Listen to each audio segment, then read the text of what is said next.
I'm on my way to Yesteryear Comics in San Diego, and then I'm gonna check out Kamikaze. It's Wednesday, new comic book day. I'm excited to go to Yesteryear. I haven't been to Yesteryear in a couple months, and last time I went, I got some pretty good stuff. Still line at Yesteryear, just waiting to get in. It's pretty typical now because he only allows a certain amount of people that can go into the shop, so it's not a big store. Just gotta wait. Yeah, so got almost everything I wanted, but they didn't have the new Batgirl. Huh. Yesteryear didn't have the latest Batgirl. I'm gonna go off to Kamikaze and see if Kamikaze has it. That's kind of a big deal. Apparently, since he said that he just sold all of them, there's something going on with Batgirl, apparently. Let's go find out.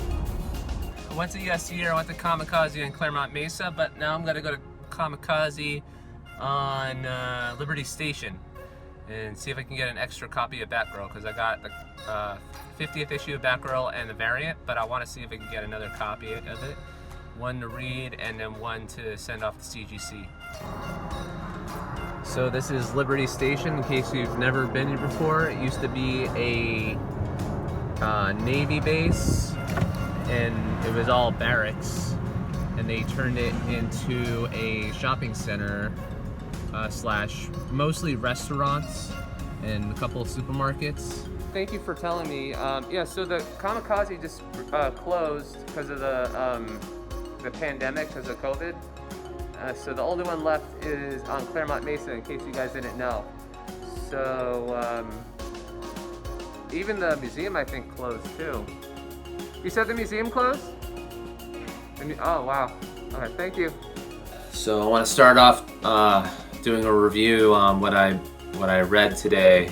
I read Last Ronin. It was the first book on my list to read, and oh, by the way, I drink this during my reviews. It's French roast from it's like a dark roast coffee from Trader Joe's.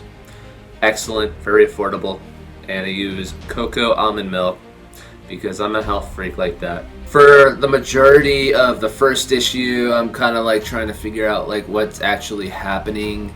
And yeah, I get it's the future, the water is shitty, he's in an area where everything's kind of just really polluted and shitty. I know that his 3 other brothers died. And then it's kind of like, well, yeah, he was kind of hunting, he was trying to like get into like a facility of some sort. And I still didn't get it. There was like some bad guy with like long black hair, like he was in an emo metal band. And there were these flying mousers that looked like pugs that shot lasers. And then he woke up and spoiler alert, turns out it's Michelangelo, and he wakes up out of a coma, and April O'Neil's there, and she looks like she's like maybe 60 or 70 years old. They gave it a fairly good shot to continue the story of the Turtles, but I gotta say, I'm a classic Turtle guy. Like, I go back to the Turtles, back to the Mirage days, when it was literally like, you know, Kevin Eastman and Peter Laird were working out of the basement of their house, just doing it for shits and giggles, and now it's kind of like I feel like the comic book production is just so huge that it's just kind of like, well, producing more of it is not as big of a struggled establishment as it was back in the mid to early 80s. I feel like the artist's struggle is not there with this book, but it's still cool because it's Ninja Turtles. Alright, so Spawn 311, I read this with this is the regular cover A, and it's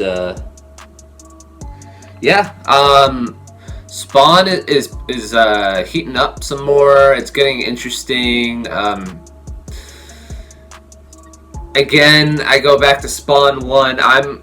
Spawn kind of like gave me my grounding with comics. It kind of gave me my core to loving comics, where it was sort of like when I started reading it is when it started coming out in '92. I was 9 years old when I started reading it in 4th grade, and I didn't care if my mom didn't approve of it, because Todd liked to draw characters with boobs, and there was a lot of gore, but I thought it was cool, and it's still cool. It's just not really the same.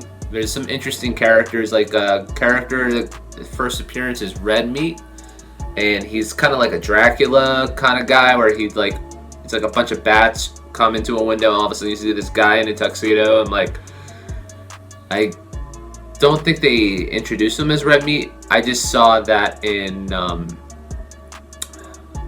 what's this, Key Collector, that the first appearance of Red Meat is in this. And so anyway, Spawn, Al Simmons and Jim Downing are trying to create an army of the dead with Cygor and Overkill, and Jim Downing kind of fucked up by using his own necroplasmic blood that Malbolgia gave him, and Malbolgia put tracers in his blood.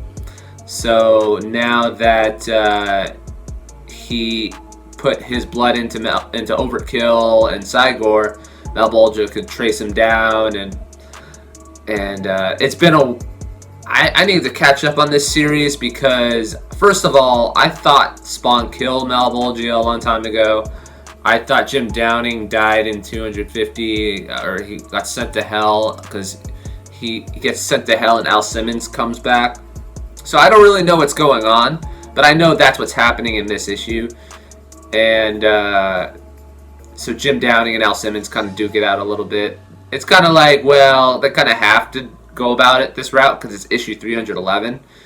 But it's still fun to read. I like it because these are characters I grew up with, and these characters it just makes me still want to keep reading.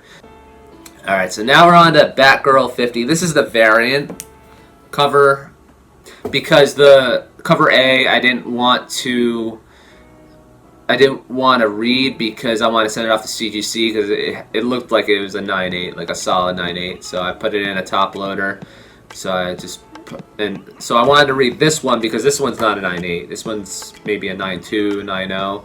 It's got a little tick on the spine, but a fair read. Not really my taste in comic book reading. All right, so I wish I read this one sooner.